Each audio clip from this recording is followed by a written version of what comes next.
I begin today, I would like to mark with great sadness the passing of one of the former members of our Parliament, Kay Orrick.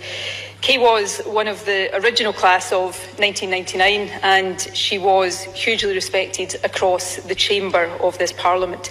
She was, of course, an SNP member of 55 years standing and a lifelong and extremely passionate campaigner in the cause of Scottish independence. But for many of us, she was first and foremost the dearest of friends, somebody we loved. For me, she was one of the biggest influences in my life, literally the first person I met and campaigned for when I joined the SNP as a 16-year-old. We will all miss her hugely. And in paying tribute to her today, I want to send my love and condolences to her husband, Grady, and to her children, John and Shelley, and to her beloved grandchildren. You really were the light of her life. Your granny was a very special person and she was extremely proud of all of you. Presiding Officer, let me turn now to my statement, and firstly can I thank you for this recall of Parliament today and join you in wishing everyone all the very best for a new year that we hope, despite its very difficult start, will bring better times. The Cabinet met this morning to assess the up-to-date COVID situation, which I must say at the outset is extremely serious, and to discuss what further action is necessary to minimise further spread of the virus. I will set out the decisions we reached shortly. However, I can confirm now in summary that we have decided to introduce from midnight tonight for the duration of January a legal requirement to stay at home except for essential purposes. This is similar to the lockdown of March last year.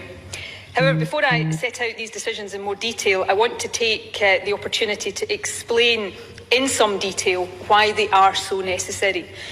In the past few weeks, there have been two significant game changers in our fight against this virus. One, the approval of vaccines, is hugely positive and it does offer us the way out of this pandemic. But the other, the new faster spreading variant of the virus, is a massive blow. And possibly the most simple way of explaining the challenge we face right now is to compare it to a race. In one lane, we have vaccines, and our job is to make sure they can run as fast as possible.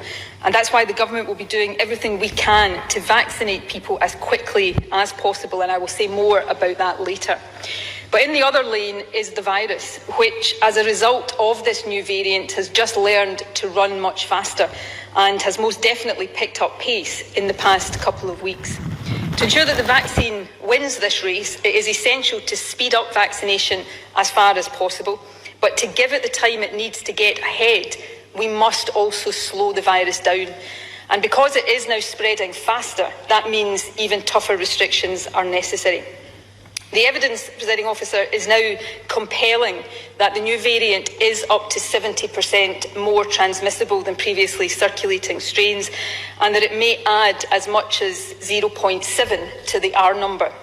And according to recent analysis of PCR test samples, it appears that the new variant already accounts for almost half of all new cases in Scotland. That increased and faster spread is undoubtedly driving the very serious situation we now face. Today's case numbers, 1,905 new cases, with 15% of tests being positive, illustrate the severity and the urgency of the situation. No new deaths were reported today, but that is because yesterday was a Sunday and registration offices were largely closed. But since I updated Parliament before Christmas, 289 deaths have been recorded in our daily figures. That again reminds us of the continuing grief that this pandemic is causing. But let me stress, this is not just about one single day's numbers. We are now seeing a steeply rising trend of infections. Indeed, it is no exaggeration to say that I am more concerned about the situation we face now than I have been at any time since March last year. In the week from the 23rd to the 30th of December, the 7-day incidence of cases per 100,000 of the population increased by 65%, from 136 per 100,000 to 225 per 100,000. Test positivity has risen sharply too. The next update on the numbers of COVID patients in hospital and intensive care will be published tomorrow. I would expect these to show that nationally, the total number of COVID patients in hospital is now close to the April peak. And in some wards, the pressure is already very real. For example, in terms of hospital beds, NHS Ayrshire and Arran is currently at 96% of its COVID capacity, and 3 other health boards, Borders, Greater Glasgow and Clyde and Lanarkshire, are above 60% of their capacity. The number of people in intensive care is still significantly lower than the April peak, which of course partly reflects the fact that treatment of COVID has improved significantly since last spring. But even so, the total number of patients in intensive care in Scotland is already above normal winter levels. Indeed, all mainland health boards have now exceeded their normal intensive care unit capacity. And it is important to be clear, and this is a key point, that people who are in hospital and intensive care now are likely to have been infected 10 days to 2 weeks ago. That means that these numbers reflect what the level of new cases was around 2 weeks ago. And given that the number of cases has increased significantly since then, that means we can expect to see significantly increased pressure on the NHS over the course of this month.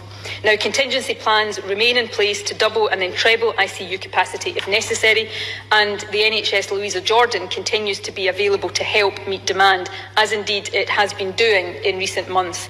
12,000 patients have attended there for scans and outpatient appointments. Nearly 5,000 NHS staff and students have been trained there, and it is currently being used for COVID vaccinations.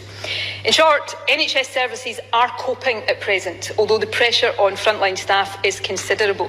But already in some areas the position is fragile and it is getting more challenging.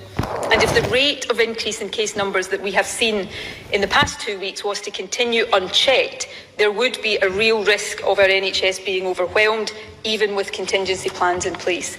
In fact, our modelling suggests that without further intervention, we could breach inpatient COVID capacity within 3 or 4 weeks. And of course, a sharply increasing number of cases in human terms means many more people becoming ill and dying. All of that explains why we have to act quickly and decisively. The situation in some other parts of the UK, where case numbers are already much higher than here and where the contribution of the new variant is already greater, shows what may lie ahead if we don't. As things stand, we estimate that we are possibly about 4 weeks behind the position in London and the southeast of England. The rapid acceleration in London began when it was at about 160 new cases a week per 100,000 people. That's the level Scotland was at a week ago. London is now seeing 900 new cases a week per 100,000. Their test positivity is around 27%, and pressure on NHS services is acute. We have an opportunity in Scotland to avert the situation here deteriorating to that extent, but we must act quickly. The advice of our clinical advisors is clear that the increased transmissibility of the new variant means that the current level 4 measures may not be sufficient to bring the R number back below 1. It is essential, therefore, that we further limit interaction between different households to stem the spread and bring the situation back under control while we vaccinate more people. In short, we must return for a period to a situation much closer to the lockdown of last March. Let me therefore set out in more detail the decisions that the Cabinet reached this morning. It is important to stress that these are not decisions that we took lightly. I am acutely aware of the impact they will have, and I know they will not be welcome, but they are, in our judgment, essential. As Government, our clear and overriding duty right now is to act quickly to save lives and protect the NHS.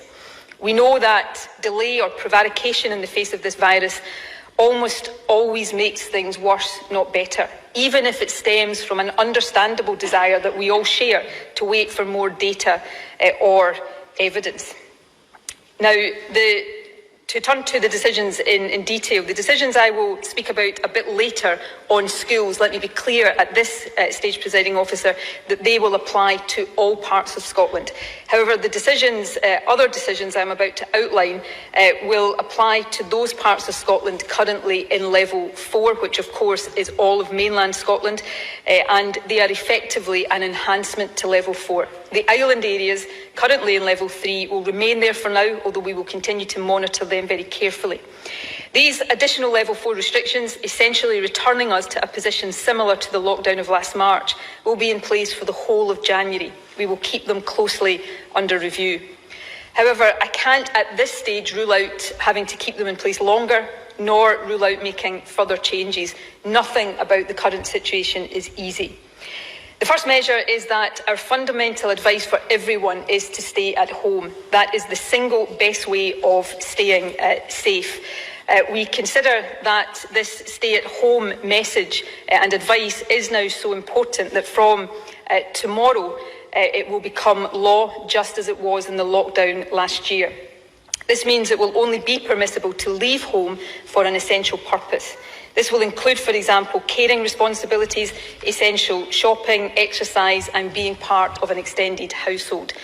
In addition, anyone who is able to work from home must do so. It will only be a reasonable excuse to leave your home to go to work if that work cannot be done from home.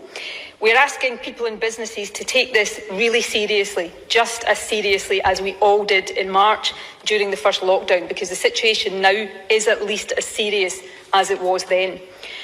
The law already requires many businesses in certain sectors to close in level 4. We now need every business to look again at their operations and to make sure that every single function that can be done by people working at home is being done in that way. Businesses have already shown a tremendous capacity to adapt during this pandemic, and I'm very grateful to them for that. But we need them to consider their operations again as we all work together to reduce transmissions. The Economy Secretary will be speaking to business organisations about this, including later this afternoon, and we will engage with trade unions on these issues too, and we will continue to consider if more regulatory action is required.